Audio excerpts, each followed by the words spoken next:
Hello, and welcome to today's webinar, Preparing to Plan. Identify the information you need and steps to take as you look ahead to a successful 2016. This webinar is brought to you by our sponsor, LandOpt. I'm Bethany Chambers from North Coast Media, and I will be your event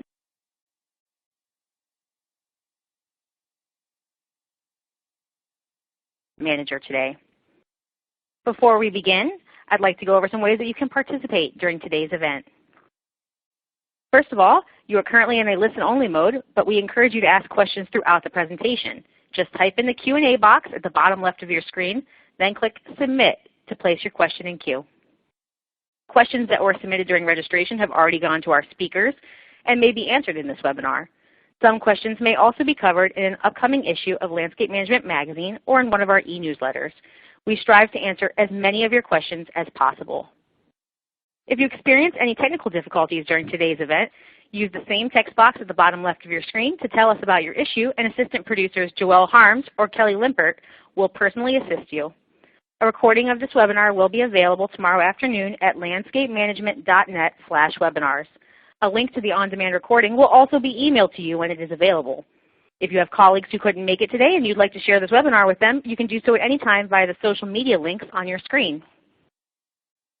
Finally, you can earn one Landscape Industry Certified CEU from the National Association of Landscape Professionals by watching this webinar. Now I'd like to turn today's event over to our moderator, Landscape Management Editor-in-Chief, Marisa Palmieri. Thank you, Bethany, and welcome everyone to today's webinar. We have an excellent speaker and topic lined up for you today. To talk about preparing to plan so we can all have a successful 2016. And first, I'd like to thank LandOpt for sponsoring today's webinar. LandOpt partners with landscape contractors who are not satisfied with the norms in our industry and are ready to implement a proven business system. To learn more, visit landopt.com or view the video that's embedded on your webinar console. And now I'd like to introduce our speaker, David Gallagher. David is the Director of Success at LandOpt. He leads the team of success coaches who work one-on-one with Powered by LandOpt contractors, focusing on training, implementation, and adherence to the LandOpt system. David's career spans more than 20 years in the green industry. He's a Penn State University alumnus with a degree in agricultural science, and he has worked extensively as a consultant to help companies develop scalable and repeatable systems. And with that, I'm going to turn it over to David. I'm excited to hear what he has to say. Thank you, and over to you, David. Thank you, Marisa. I'd like to just take one last chance here to welcome everybody today. I understand the time demands on everyone, and the fact that even though it's a topic and information that may be extremely valuable, or at least perceived as extremely valuable, it's often difficult for each of us to find the time in our day to further our education, to focus on things that aren't maybe immediate in front of our nose, and that do require some reflection as well as some forward-looking guesses and assumptions and wags and all those other fun things that oftentimes ramp up everybody's anxiety and put everybody in a position of uncertainty. But that's ultimately part of our goal. Part of our goal today is to lay out some concepts, ideas, maybe even a few details and some specific instructions on how to look at planning, on how to look at what you already know or what you already have, and or what you don't already know or have, and how to use that information in order to at least begin the concept of building a plan. So you have something to work towards and to measure with. So as we work through our time here today, I am going to come back and focus on a couple different pieces here.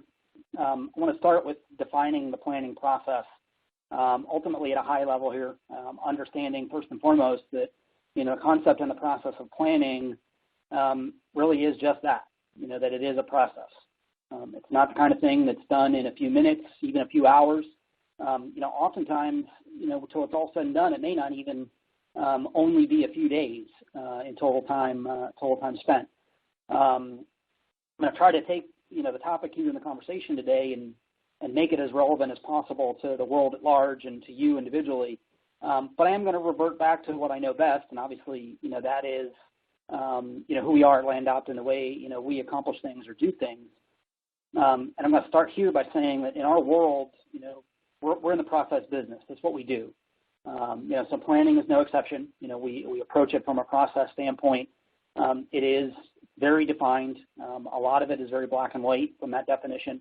And we have specific tools and timelines that we establish in order to go through the process of not only evaluating data and capturing it, which we're going to talk about as two of our topics here today, but also in building and executing the plan, and then ultimately in how we're using that plan as a benchmark, either for us individually or to generate benchmarks from a group of people and be able to measure ourselves against that benchmark overall from the group, as well as simply measure against ourselves.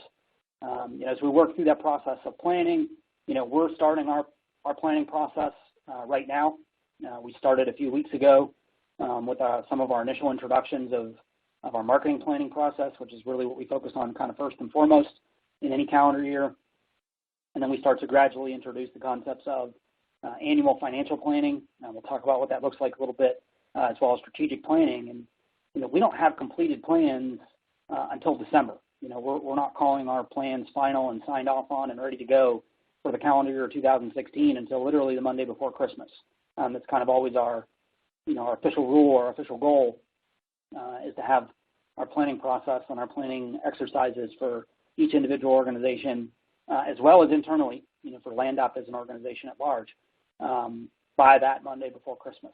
So we can take that opportunity to kind of decompress through the holidays and shake off some of the cobwebs and maybe even a little bit of the stress that gets created by the planning season, and be prepared for the new year when it does arrive and hit the ground running in that standpoint. So those are all things that we're going to talk about and I'm going to touch on today. Some of them more specifically than others, some of them more generically than others. I think as I glance through the questions that many of you posed in the registration process, we'll touch on a lot of those things, some of them, again, more specifically than others. So when we come to the end of our time, if you still got questions that are unanswered, don't hesitate or be afraid to throw them out there. I can promise you that I'll give you an answer to the best of my ability. I can't promise you that it's going to be a good answer, maybe in your opinion, or the answer that you want to hear, but I'll do my best to give you something. And that may even be a matter of, let me give that some thought, and I can post those answers as Bethany and or Marisa have shared already in some of the other formats after our webinar, whether it's on the website or through the blog or some of those kinds of things. So we're going to endeavor to get you as much information as physically possible and help you out as much as we can. So if we look at the planning process overall, we can really take the planning process and break it down kind of into three major categories. And we do the same thing, here.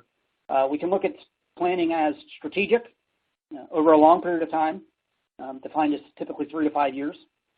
We look at annual, and within the context of annual, we've got a couple of different types of main pieces of information that we pay attention to, things like marketing and advertising activities, things like sales, and the activities and volumes that are required in order to produce and drive closed sales. We talk about profit and loss, or P&L, revenues coming in versus costs going out and how those pieces fit together. And then ultimately we talk about cash flow. In our world, and I think typically in the business world at large, we're viewing and looking at the profit and loss differently from cash flow from the standpoint that, and from the understanding that, we're going to look at the P&L and derive that planning exercise and the reality exercise on an accrual type basis. So we're not necessarily looking at actual dollars that have already exchanged hands as much as we're looking at the intent of dollars to exchange hands in that exercise. And we'll talk a little bit about that as we go through some of the details of that today. And then we look at things that are tactical. Tactical could be as often as hourly or daily. It could be a window like monthly or weekly. As we tend to go beyond that, that volume of time is when we start looking at those annual plans or those strategic plans when we get even further than the 1 year mark. The goal, though, being that each of these individual plans and each of these individual concepts, regardless of how detailed or robust they are individually, need to be connected in some way And I don't necessarily mean connected as in physically, meaning there's one big grand software tool or Excel spreadsheet or, even paper document that covers all of these things from 3 to 5 years forward projection down to, my weekly or daily hiring goals or revenue goals. I'm talking about connected from the standpoint that there need to be themes that carry over from one to the next. And as we get into greater levels and higher levels of detail, that those individual plans are supporting the represented picture or the intended outcome of those plans that are grander in nature, that are more horizon painting or pie in the sky type definitions. As things get more strategic and less tactical, the individual tactical exercises and planning have to support reaching those strategic goals. And that's a really important part of the component here. If you've never done any sort of planning before and you really don't know where to start, the reality is that the greatest majority of us do some volume of tactical planning every day, whether we admit it or realize it or not. Some of these additional components, the annual exercises and the more strategic exercises looking further into the future, 3 to 5 years, are typically where we find people are most lacking, not only in the discipline to do it consistently, but really in the understanding or the practice in the exercise. So as we scale ourselves back, and let's kind of start at the top, let's start with the end in mind and the biggest picture, and then we'll work our way down into the details. We're going to start first and foremost. I want to talk a little bit about strategic planning.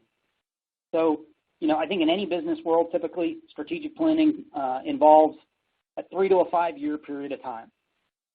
In our world specifically, we like to start with and focus first and foremost on that 3 year period. 5 years can tend to be daunting, more daunting than 3. That's not to say that 3 isn't often daunting for certain people, particularly those that really have never gone through any kind of a planning exercise before, but it seems to be more manageable, and we seem to have a higher success rate in getting people to be able to sit down and think through it and really think in terms of that kind of a period of time.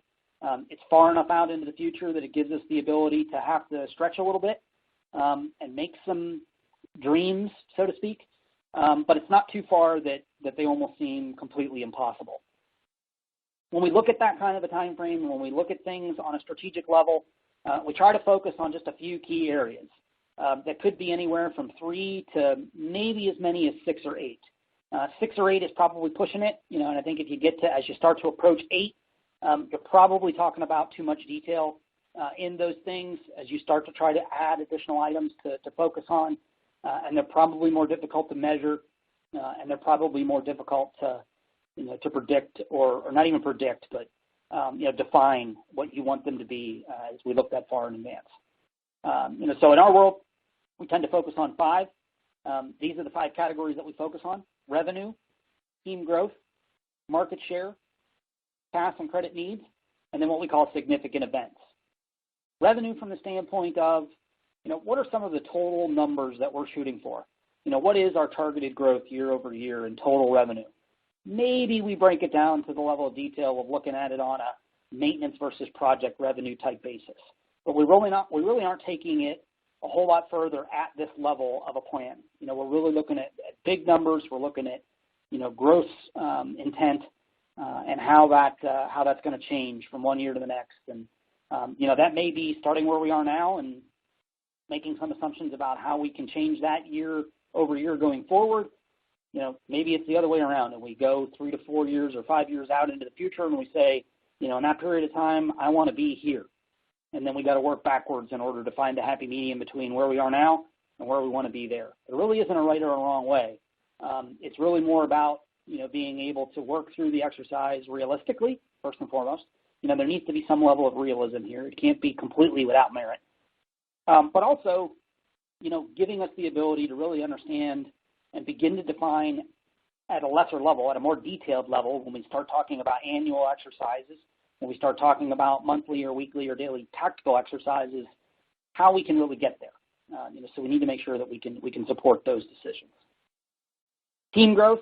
Team growth really follows suit with that revenue standpoint to understand, who are we going to have to add? Not necessarily by name, maybe not even necessarily completely by role, at any level of detail. Certainly at a management level, we're probably going to have to think about that.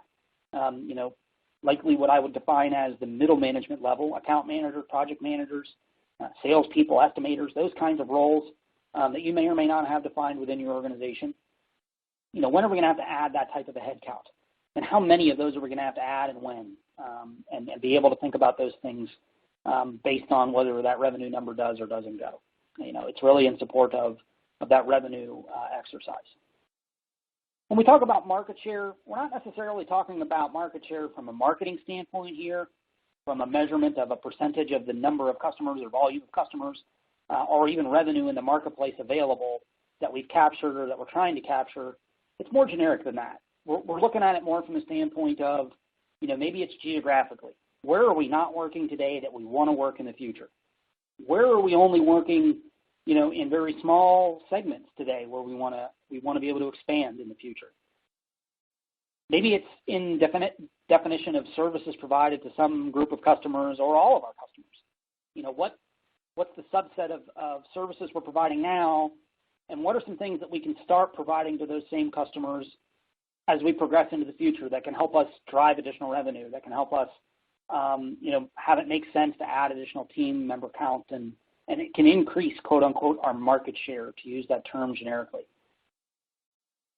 Cash and credit needs, this is probably one of the most difficult for people because when it boils right down to it, it's numbers. And, it's not only is it numbers, but it's dollars and cents. And, some of us are very good at understanding those concepts and thinking them through and laying them out on paper. And some of us just, for whatever reason, can't make heads or tails of it. And, it becomes very difficult to determine, even though we know day to day what stuff costs, because we buy it every day, right?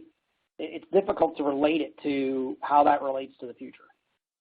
So what we're trying to identify here is, what are we going to need in the way of financial assets? And more importantly, sometimes, where's it potentially going to come from? And that's not a definitive answer, as much as it is, thoughts and ideas and, concepts at this point. Is it going to come from a bank? Is it going to come from an investor? Is it going to come from a partner? Is it going to come from, my personal pocket as an owner? Or, out of the profits of the organization? Or what do those pictures look like? How do those things happen? Significant events is a whole lot looser. This is things like generational transfer.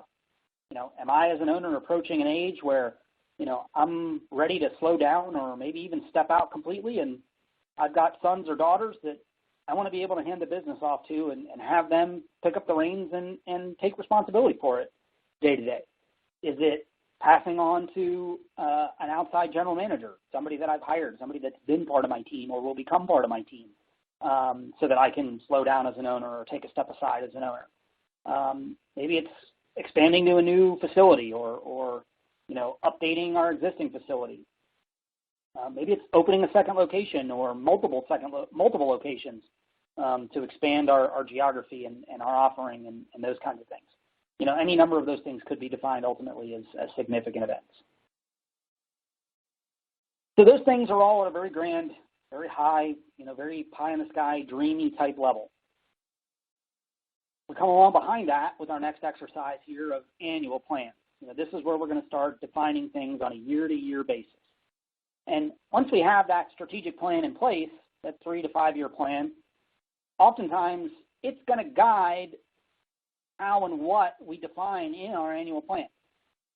And conversely, the annual plans are ultimately then going to need to be able to support the intended outcome and the defined expectation of the strategic plan.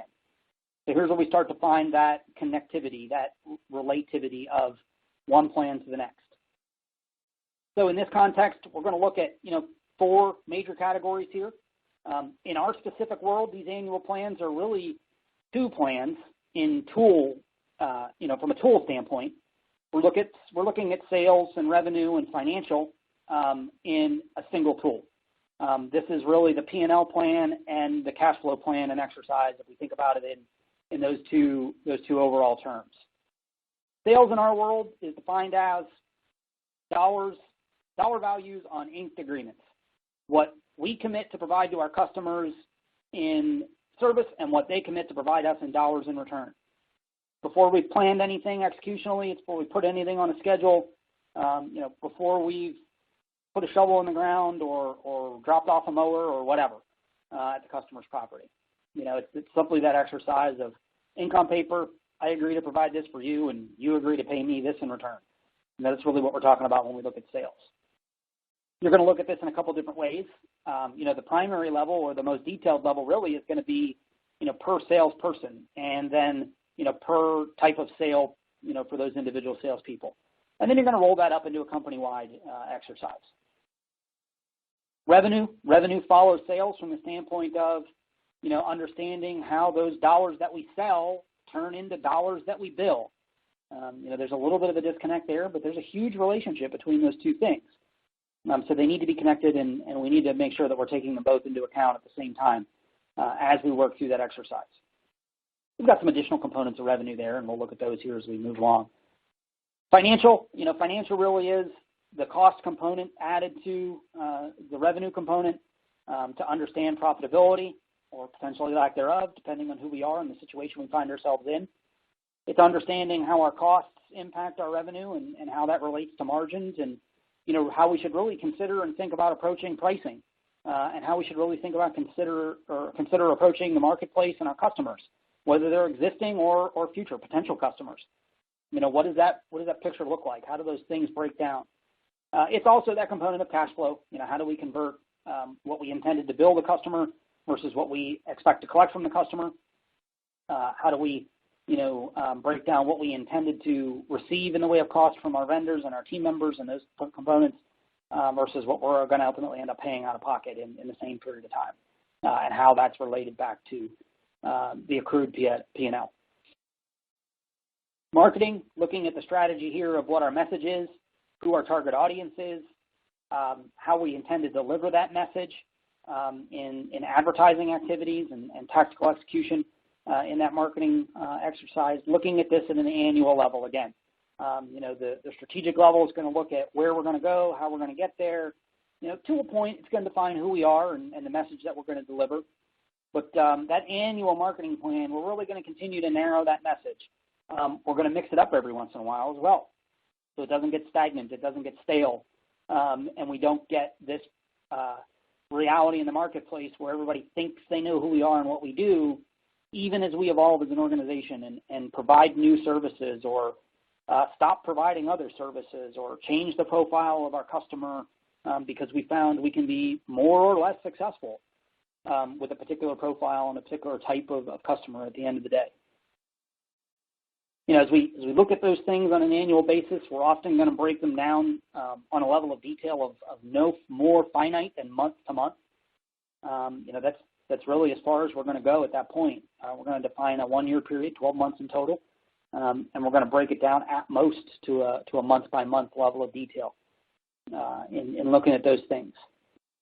As we transcend that exercise of annual planning, then that's where we really get into the exercise of the meat and the potatoes, so to speak. When and how are we going to make the annual plan come true? And then ultimately that tells us when and how we make the strategic plan come true over the longest period of time. Tactical plans could be things like hiring or human resource plans to include development of existing team members so they can further their careers and bring greater benefit and return on investment to the organization at large. It could be, something as simple as how many technicians are we going to need to hire and when do we need to hire them and how are we going to make those decisions about when? And what are some of the metrics that we're going to use along those lines? And we'll take a look at that data here when we talk about data in a few minutes. We look at things like margins. I said earlier, understanding what our overall cost structure is, understanding what our overall revenue and or intended revenue stream is, and how that lays down aside those costs and what that means for us in the way of gross margins or net margin, operating profit, and how do we make impacts on those things. Oftentimes we're so focused as an industry at large and as contractors day to day on squeezing additional gross profit or net profit, additional dollars out of our business and out of our customers by, quote, becoming more efficient. And oftentimes that means operationally to us because that's who we are. It's what we've done. It's what we know. We got into the business as landscape contractors because we knew how to provide landscape services, most of us. We know how to cut grass. We know how to apply fertilizer or pesticide. We know how to plant plants or design landscapes and install patios and those kinds of things. And, that's what we're most comfortable with. That's what we feel like we can have the greatest impact on. But, from a reality standpoint, when we take a step back and look at it, our ability to provide higher volumes of efficiency in executing operationally, even in the way we do things in some cases, just fundamentally and structurally within our business, whether it's operations to deliver service to our customers or whether it's internal operations like billing and hiring and, data communication within the organization and those kinds of things. At best, we can make incremental improvements in things like margins, gross and net. Incremental is in half of percentage points, in single-digit volumes at best. We might find an opportunity here or there where we can get a double-digit improvement percentage-wise, but those are rare. They really are. And they're probably going to happen most often as a young organization growing through our first few years and getting to some point of becoming quote-unquote established, coming to the point of, growing up, maturing, going from being an infant to a toddler to an adolescent, to use that analogy. As we reach that adolescent to teenager to young adult to maybe even mature adult stage, our opportunity to make those kinds of improvements, double-digit percentage improvements, simply by, quote, increasing efficiency, become increasingly more rare. And oftentimes, when we try to make those changes at that level, we hurt ourselves more than we help ourselves. I think if we sit back and think about it long and hard and we're honest with ourselves in the mirror, most of us, particularly those of us that have been in business or around the business for a long enough period of time can acknowledge that that's likely true. So we really want to focus on that margin component, really more from the standpoint of, how do we manage a cost structure from a pricing standpoint? How do we manage our improvement in margin from a pricing standpoint? And that's not the kind of thing you can do off the cuff. It requires a plan. It requires forethought. It requires strategic thinking. It requires annual thinking, and it requires tactical execution, and planning and thinking at that level as well. None of these things can be done independently of the other, and they really can't be done in a vacuum. And quite honestly, margin improvement is probably the one that relates to the most. It's probably the most difficult. It's probably the most sensitive for all of us. And it's probably the one that requires the biggest volume of thought and energy in order to make a consistent and a lasting impact on effectively and productively for everyone. Operations, this is the stuff that we all do very well, typically. From scheduling to routing to laying out of crews to outfitting of crews with equipment to whatever. You guys know those things. They are what they are. They're what we do day in and day out as landscape contractors. Marketing, again, this is that tactical exercise. This is more about probably the advertising than it is the marketing, really, to use that term more appropriately. It's about the what are we going to deliver physically. Are we talking direct mail, or are we talking radio or TV or billboards or truck signage, or are we talking leave behinds and business cards or trifolds or county fairs or home show, whatever. You guys know all the whole list of things. Any one of those things could ultimately be effective or ineffective, depending on how much energy you put into planning it, depending on how consistent you are with your messaging and your imaging and your branding and the theme that runs through all of your activities combined. At the end of the day, you can't deliver a single activity and expect that you're going to get great results. It's about variety. It's about diversity, but consistency at the same time. So as we look through those tactical exercises, quite often those are the things that we're all good at. Those are the things that we're all doing anyway. We may not be planning them enough. If I could narrow down the problem that any one of us has individually, myself included, in being the most effective in producing the best results, in being the most consistent in those results produced, our biggest problem at large, collectively as a whole, individually, however you want to measure it, is often not planning enough. We can go through all of the cliches. If you fail to plan, you plan to fail. The generals of any number of the world's greatest armies and the world's greatest battles and the world's greatest wars, defining the reality that while they've never had a battle go to plan, they never went into battle without one. We hear those things, we talk those things, we verbalize those things, we shake our heads and nod our heads in agreement and say they're right. But when it comes right down to it, and the rubber meets the road, and reality comes to be, I think as individuals and as a group at large, we often still fail to do it enough, put the right amount of energy and focus into it, and/or we're really focusing that energy on the wrong things when we do try to convince ourselves that we're planning.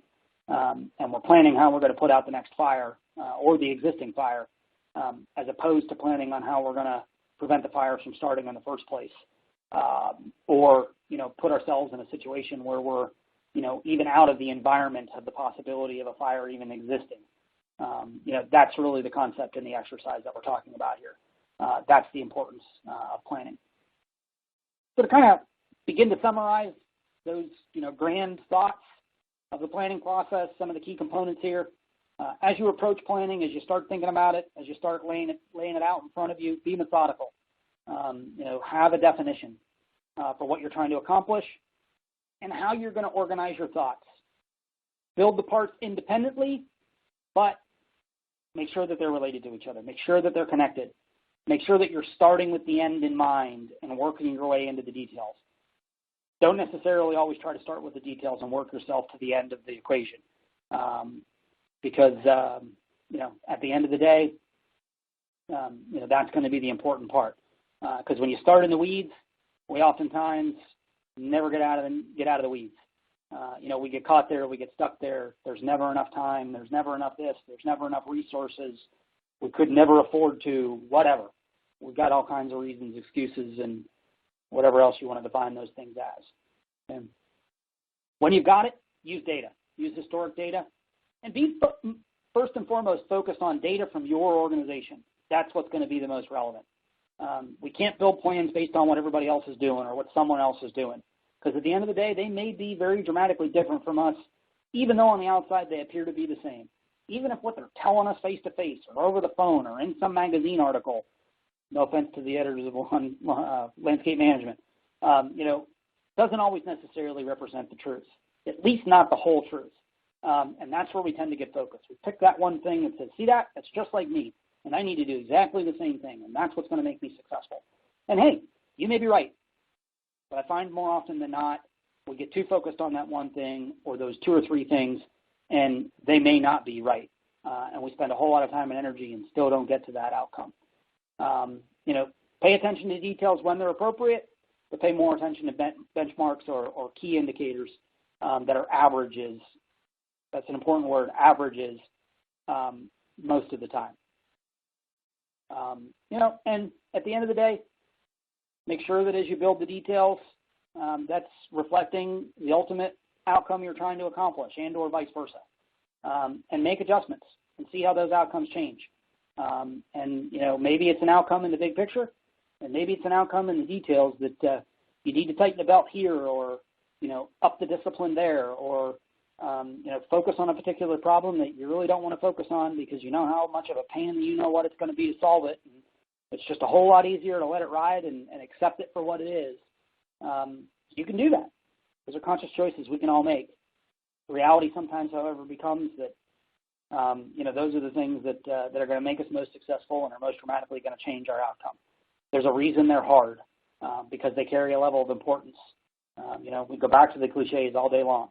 Anything that's worth doing takes time. It's tough. It hurts. It's painful. All those things.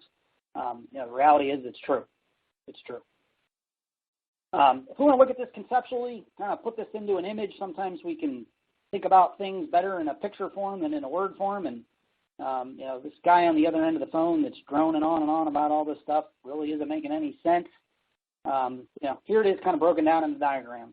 When you're thinking about sales and revenue independently, think about them together, but think about them separate from the rest and then tie it together later at the end of the day. Think about what your company looks like and how it approaches sales or how it needs to approach sales. Then think about the individual sales professional or salesperson. What's their capabilities? What type of work should they be selling because of who they are, because of what that does or doesn't look like. How does that convert to revenue? How much revenue do I still have from last year in maintenance work under contract, in project work that's going to carry over, those kinds of things. Same thing on the financial side, on the cost side, on the bringing those two components together. Break it down into individual pieces. Just make sure they collectively come together. Make sure that they roll up. Make sure that they make sense as they relate to each other. So as we start to shift gears here and move on from the process concept to the process standpoint, the individual plans and how they relate to each other, I want to talk for a little bit here about data. What's important? How do I track it? What do I do with it once I have it? Any number of questions that we want to work to answer here. What's important? I would encourage you to work through the exercise of coming through and identifying for you and your organization no more than 5 or 6 key indicators, key data points that you're going to capture, you're going to monitor, and you're going to attempt to use. Problem I find with business at large, and this isn't unique to the green industry, this is business at large, is we try to capture too much. And then we get all this data, and we got all this data, and we either come to the conclusion that it's not accurate because we tried to capture too much, or we don't know what to do with it because we don't know where to start. So, if I can tell you nothing else, identify a handful of key metrics, performance metrics that you're going to be able to identify. If you have none at this point and you've never tried this before, I'm going to encourage you to start at the company level first. Things like revenue, company gross margin, labor cost, or labor hours. That may be where you start. You may break it down into more detail as time moves on. You may drop some of those things and add new things, but start at a higher level first and get good at that before you start with a whole lot of detail and trying to capture every single thing and every single decimal point and every single penny and get to the point where you're not doing anything with it because you just don't know where to start. But at the same time, I am going to encourage you to focus some energy on sales and at least 1 or 2 key metrics on the sales front as well as on the financial side of your business and or the operations component of your business. If your intention is to grow and your intention is to continue to progress revenue-wise and size-wise as an organization, the only way you're going to do that is to make sure that you've got an effort and a focus on sales. And in order to be more successful or continue to be successful with anything, we've got to measure it so that we know where the outcome stands. Are we being consistent with what we've done in the past? Are we improving over what we've done in the past? Or are we sliding backwards versus what we've done in the past? That holds true with anything. In this particular instance, I am going to encourage you to make sure that you do put energy on that sales component.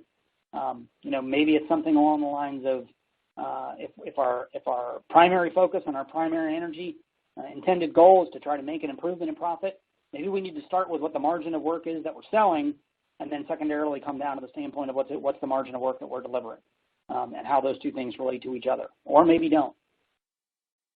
Data can be captured in any number of ways. Software, spreadsheets, paper, a CRM system, an accounting system, some combination of multiples of these.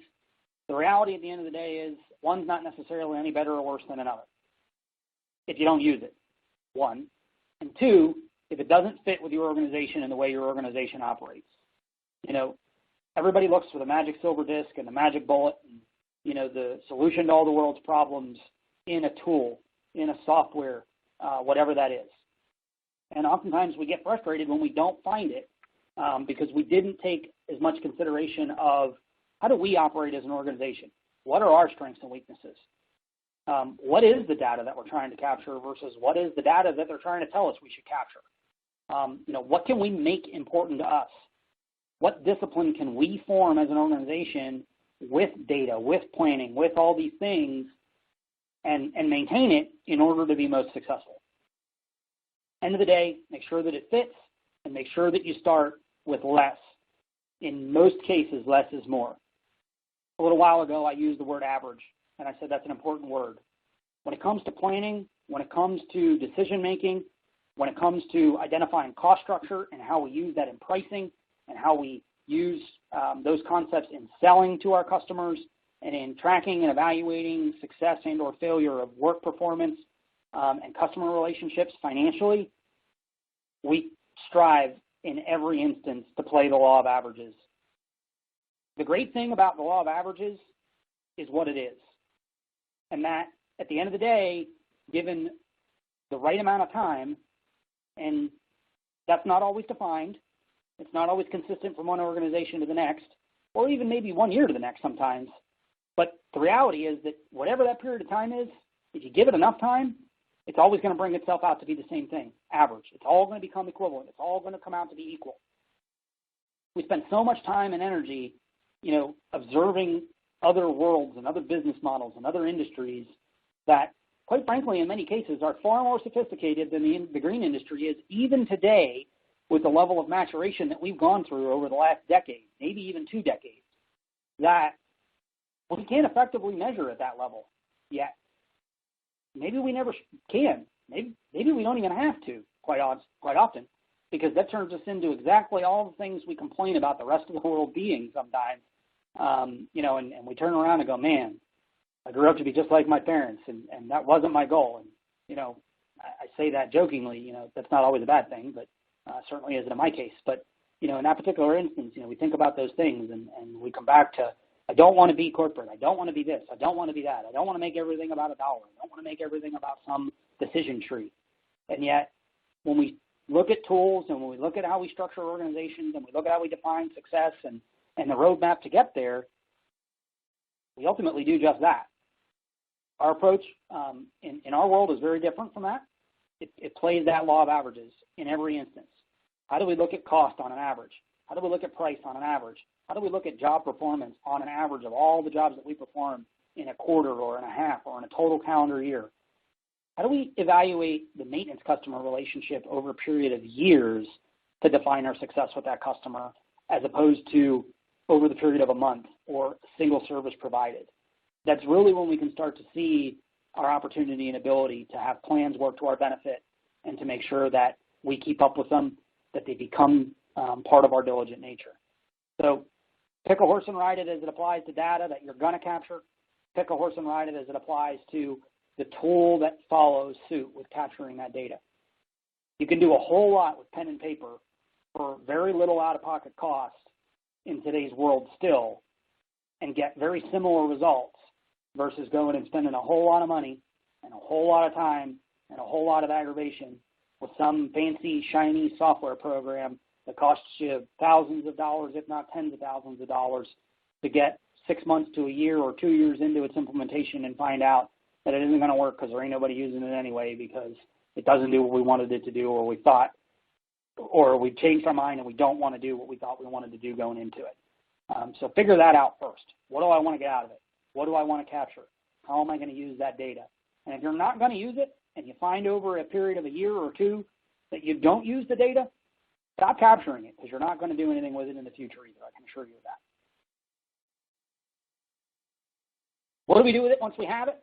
This is how we're going to start to make decisions. This is how we're going to start to lay out the framework for our plan, to test our assumptions and our gut, to create some benchmarks and some parameters with which we're going to be able to evaluate the outcome or the shaping up of the modeling of the plan. We look at, being able to compare this year's data versus last year's data. If we happen to be part of some sort of a peer group, whether it's a network of licensing organizations like LandOpt, franchise-type environment, or whether it's simply through organizations like a magazine peer group, a consultant peer group, an industry association trade group or peer group, a group on LinkedIn, whatever, I don't know. It doesn't really matter. If you have that opportunity, it may give you the ability to compare your data with theirs. Now, one of the problems that often people run into there is they start having those conversations, even at an industry level, we find that there really isn't much of a standard in how these terms are defined and how these metrics are defined from one organization to the next or even on an average. So if you're going to evaluate yourself against someone else's performance, quote unquote, your peers, make sure that you're defining things in the same way. And if you're not, begin to understand how you can how you can reevaluate your data, recalculate your data, change it, tweak it, whatever. Getting an opportunity to understand how they should compare to each other. The goal here ultimately is to be able to take the current year's data or the current time frame's data and compare it to an existing plan. If you're just now starting to build an existing plan, it's going to take you some time and energy to work through that because you don't have a plan yet to measure with. So don't not build a plan and don't not capture data because A, I don't have data to build a plan with, and or B, well, you know, I don't want to capture any data because I don't have a plan to compare it to. You get yourself in a chicken or an egg argument there. And what ultimately happens at the end of the day, you don't have any meat to eat, you don't have any eggs to fry because you're too worried about which one needs to come first. I don't care. Pick one. Do them both at the same time. It's really irrelevant at the end of the day. All you need to do is get yourself to the point that you've got them both somewhere along the line, and then you can start to relate them to each other. When and as possible, use those averages, use those benchmarks that you've got from the data that you have to create the plan. If you don't have it, create the plan in a vacuum. You guys can guess, even if you don't like it. And you know what? When you guess wrong, as you start capturing data in the same manner with which you guessed, you can start to prove whether you guessed right or wrong. And you can narrow that in. You can dial that in. As we watch licensees in our world progress through their maturity in our program and in our network, we realize and recognize very clearly how their ability to plan, their comfort with planning, and those kinds of things improves year over year over year. You know, an organization that's been with us for 6+ years doesn't get near the anxiety of the planning exercise that they had in their first year. And you know, the years in between progress along the way. As you're capturing this data and reviewing it, you know, as we kind of go back and relate to some of those tools, we do want to be able to begin to interpret it and compare it with a plan of some sort at some point in time. At some point in time, that's important because data in and of itself really doesn't mean anything in a vacuum. It really doesn't mean anything without taking the ability or having the ability to compare it, you know, with something. Again, it could be as sophisticated as a piece of software, could be as simplistic as a spreadsheet, or heck, it even could be just a yellow pad with 2 columns that you sketched out with a pen or a pencil and you write the numbers next to each other. You know, at the end of the day, that's really irrelevant. The how and the what is irrelevant. What's most important is making sure that you do get yourself to the point somewhere along the line that you're comparing it with something, comparing it with an initial decision and an assumption. You know, I relate it back to the college or high school or you know, depending on your experiences in your educational process of, you know, the scientific method. They taught us that the first thing that we're going to do is we're going to form a hypothesis. And the hypothesis at the end of the day is, frankly, nothing more than a guess. This is what I think is going to happen. This is what I'm going to attempt to do. This is how I'm going to attempt to do it. And this is what I think is going to happen. And then at the very end of the process, after we go through designing the experiment, and executing the experiment once or twice or 3 times, you know, we get all these results and we come back and we take the results and we come back to the original hypothesis and we say, did I prove or disprove it? Did I approve or disprove some of it or all of it or none of it? What was that reality? This exercise of planning, this exercise of data capture, this exercise of data use is exactly the same kind of a thing. You know, for some of us, that learning of the scientific process was longer ago than for others of us. You know, so that may not necessarily relate to your world today. You know, if you've got children that are in well, heck, these days, if you got children that are in grade school, they're learning it in 3rd and 4th grade now. I've come to learn. I feel very ill-equipped to help my children do their homework today. But you know, at the same time, you know, try to come back with that comparison and relate it. You know, just capturing the data, just building a plan. If we don't start relating the two to each other somewhere along the line, it really makes them futile. It really makes them irrelevant because we don't get enough out of it to make it impact our lives. So all of those things, all in, all done, all of those things combined really comes back to once we define the process for the plan, or plans plural, once we understand how data is going to help us in that process, once we understand how we're going to interpret that data, what we're going to compare it to, you know, what we really then have to start to come to is, what are we going to do? What are we going to do as it applies to making decisions and assumptions with it. From a sales and a revenue planning concept standpoint, we've got any number of things we might consider. How much time an individual person is going to spend selling, what types of things they're going to sell, how we expect those things to close on a quarterly or a monthly basis, seasonally, what's going to happen in the spring versus the fall, because those two things are ultimately going to be different. How are those things going to turn into revenue? We talked about that. How do my account managers or my project managers, my operational managers impact overall revenue? What do those things look like? How do those pieces come together? What data do I have to support or not what their abilities are or aren't? How do I hold them accountable to those things? I cannot hold them accountable to results if I haven't defined the results that I'm trying to accomplish. From the standpoint of how they're going to impact it, what are those expectations? What volume of dollars do I expect my operational manager to contribute, if any at all? Maybe in your world you determined that that's not their place. It's not their role. They're not going to be responsible for additional dollars. They're only going to be responsible for managing the dollars that are already there and how they come out. I don't know. You've got to determine how that fits in your own world. When it relates to dollars and cents, I might have to answer some questions. Even if I don't have data in math, even if I don't have a whole lot of details, I could probably come up with the answers to some of these things. Do I know how much money I made last year? I filed a tax return, or at least somewhere along the line. What did that tell me? How did that relate to where I am now? How does that relate to where I think I want to be in the future? How have things changed? We all know that the labor climate changes, seems like almost daily anymore. Material costs change. Fuel goes up and down. Any number of the other commodities that we deal with, that we consume, both on our behalf and or on our customers' behalf, how are those things changing? How does that impact things that I have to pay attention to, from the standpoint of planning, from the standpoint of understanding how those pieces fit together? Pricing. As you get more fluent, as you practice this process more and more, as you work through it and gain that comfort that I talked about by doing it 1 and 2 and 3 and 4 and 5 years consecutively, then it's where you can start to look at it at a little bit higher level of detail, expanding it a little bit year to year, going from just a simply an overall company plan to looking at departments, whether those are functional operationally or whether those are based on where and how revenue is generated. Where and how revenue is generated may be simply maintenance versus project revenue.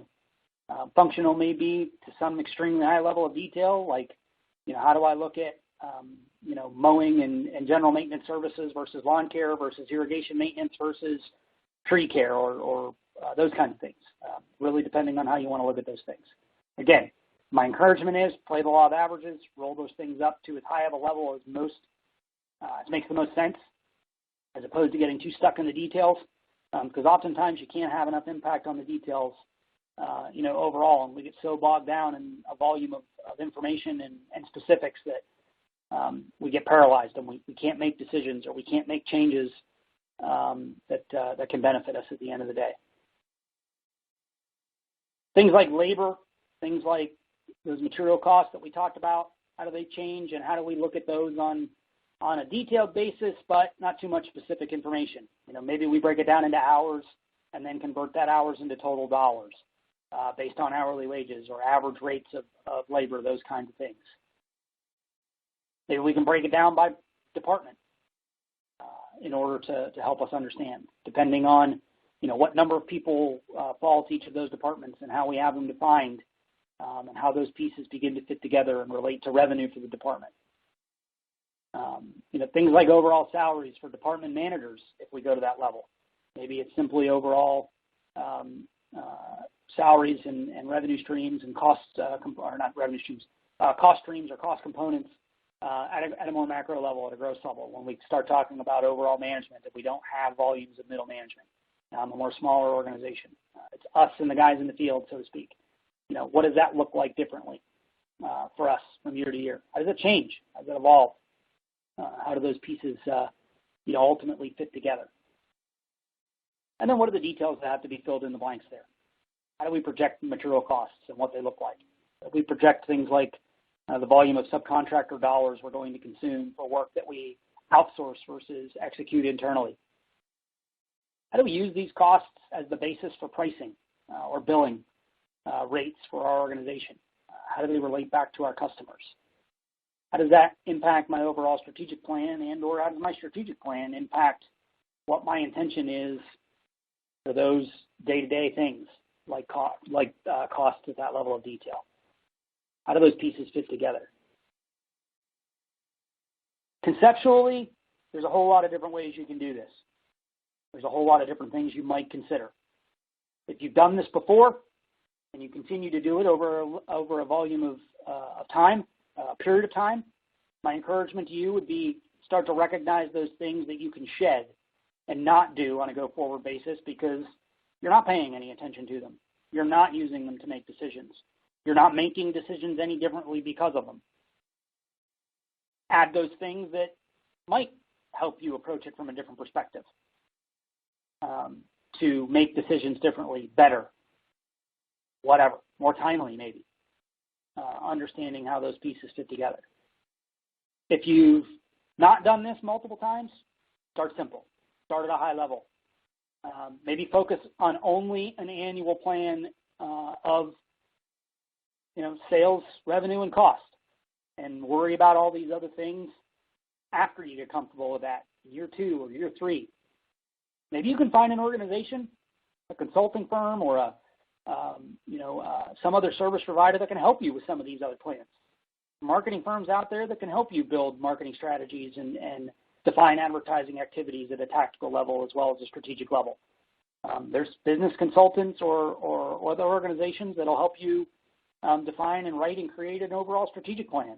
Now, you've still got to be involved. At the end of the day, this is your business. You've got to make those decisions in order for them to be relevant and in order for you to really, push through them. So just want to take a couple of slides here. I'm going to click through a couple of examples. This is maybe too much detail for some of you. Maybe it's just the right amount of detail for others. I hope that you can see and understand some of this. I'm not going to spend huge volumes of time on each of these slides, but I'm going to start at kind of the beginning and work my way to the end in some of the detail as I progress through the rest of the discussion to this point. But we talked about sales planning. This might be a level of detail that you're going to go to for planning out an individual salesperson's sales and what the expectations are for an annual period. Try to make it mathematical in some way, shape, or form, but give yourself some flexibility based on the person and based on emotional intelligence and the reality of their performance to this point until you get comfortable enough to be able to really and truly manage predominantly with data as opposed to emotion. We drive that very hard in our world, but we've got a whole collection of tools and processes and definition from, every one of these disciplines that we've talked about in our world that fit together and connect together literally and figuratively in order to help organizations make data decisions as opposed to simply emotional decisions. If you don't have that kind of a resource, that can be daunting. It can be scary. And quite frankly, it can hurt you more than it helps you.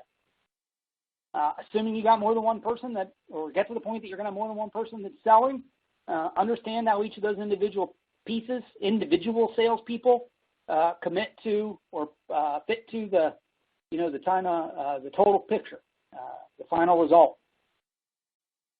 Take those dollars and separate them revenue-wise. This may be an example of how you break things down, revenue down by department, or whether it's from new sales in this year versus existing relationships that are carrying over from the year before. Over a period of time, as you collect money or as you collect data, and you've got a selection of data over a period of time, years, days, whatever, think about how you're going to benchmark. Are you simply going to benchmark with yourself? Are you going to try to benchmark with your peers? Where are those peers going to come from? What are those key metrics? What are those big picture items that you're going to stick to and focus to? Those benchmarks, those opportunities are going to give you the ability to test your assumptions. They're going to give you the ability to make both strategic and tactical shifts in your planning and in your exercise. It's going to give you the ability to start developing and evaluating a database so that the next time you go through the planning exercise, you know what you can do differently. You know what you did last time and what the results of those things were. You can look at it at a higher level or a lower level of detail. you can look at it beyond that. You can look at it from the standpoint of how those pieces fit together. Beginning to understand how that fits together really becomes important when you want to start making decisions on a daily basis, when you want to start making decisions in the moment based on the plan that you've made. And the only way to do that is to make sure that your focus on the plan and the results gets done both at an organizational level as well as on some detailed level. And by detailed level, I don't mean job for job, don't mean customer for customer. I mean at most department by department, or cost component by cost component, labor as a cost component. How does it compare to plan?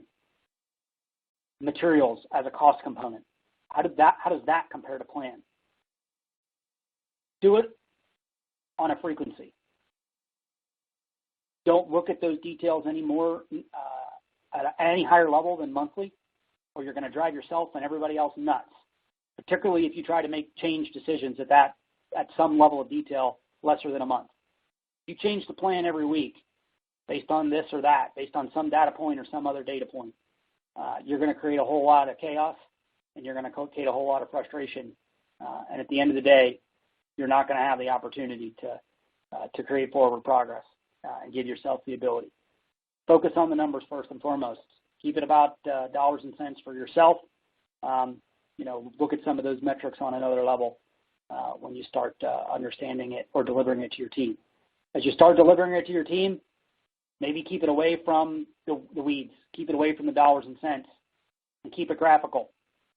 Give yourself the opportunity for them to understand the difference between winning and losing without necessarily having to understand all the details.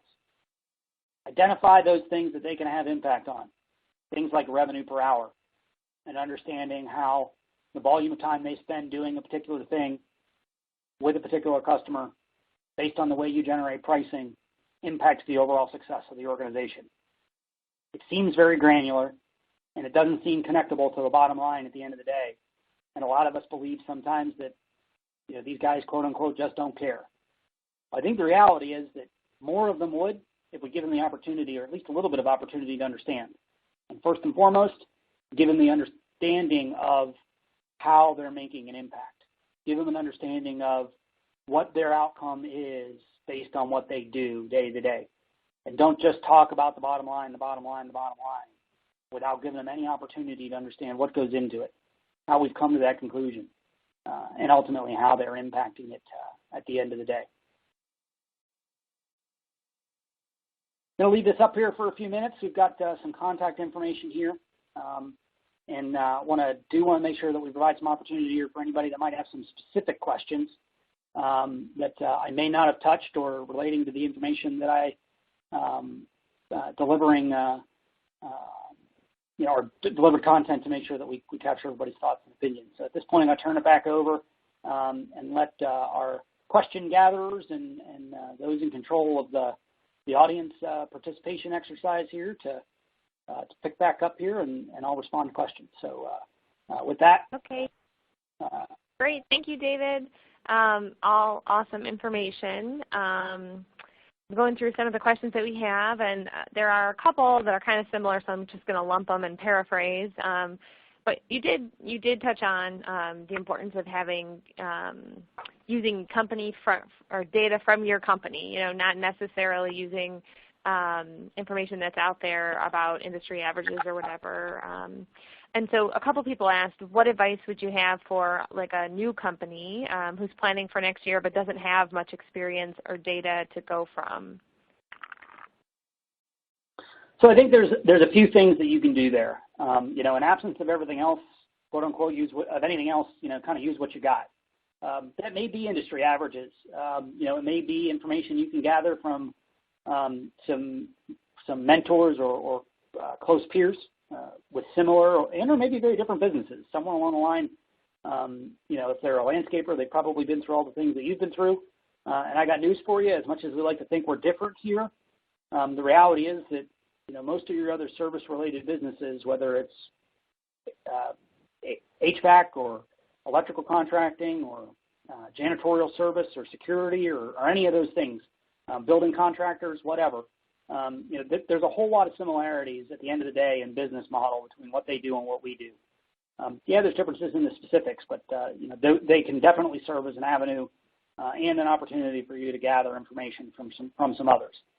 The important thing to remember, though, is over a period of time, as you do begin gathering data for yourself about your business, be careful to temper your planning decisions more so to what you're capable of doing based on what your data tells you about you, more so than, or at least as much as, you try to make it about how you go from where you're performing to how that other subset of data, wherever it comes from, is reporting performance. The problem we all run into so often is we strive to be someone else or something else, and the reality may very well be that we're just not structured to or not meant to be everybody else. And until we've got a good set of consistency on an industry-wide level on how some of these things are defined and how they're measured, you're going to have a really hard time comparing yourself to everybody else effectively. Okay, great. Again, I'm kind of lumping together and paraphrasing a few questions, but they all center around checking in on the plan during the execution phase. How much time should be allotted for this? Is it a monthly meeting, a weekly meeting to follow up on the plan that you've set in place? Sure. I think there's two sides to that. There's the side of how often and how much do I evaluate plan versus actual performance as a leader, and then as a group of managers, and then secondarily, at what level of detail and how frequently might I do it with everybody, so to speak. So we tend to look at it from the standpoint of at the management level, the owner, general manager of the organization, and then key leaders, whether you define them as account or project managers or office manager, business systems manager, whatever those handful of people are, you're going to do that at a pretty high level, once a month. At an average frequency, you may find times where things are extremely busy, where things are extremely difficult, where things are maybe very good, and you need to come up with some contingencies about how we're going to handle volume or overcome challenges, those kinds of things, where it needs to be more frequent than that. The key, though, is sometimes you got to break that down into more functional levels. So we define an operations team meeting for a maintenance department and or a project department once a week to once every other week. We define that same frequency for your sales team and or for your business team, your office team, those kinds of things, talking about billing and receivables and payables and those kinds of things. And then on a more generic level, with the team at large, which may very well include, and in our world, we encourage it to include all the way down to the technician level, a once a month to maybe a once per quarter touch base to say, here's how we're performing against plan, here's what we anticipate to do in the upcoming period of time, whether that's the next month or the next quarter, based on the plan that we've developed. So I think it really depends on what you're trying to accomplish. If you're trying to spread the word to the group at large, that's less frequent. If you're trying to make management decisions and you're trying to put data in front of others to make management decisions, some of those pieces you're going to do weekly to biweekly. Those are your more tactical things that I talked about. And then things that are a little bit more, strategic or annual, quote unquote, if I stick with those terminologies, are going to be touched on once a month, once a quarter.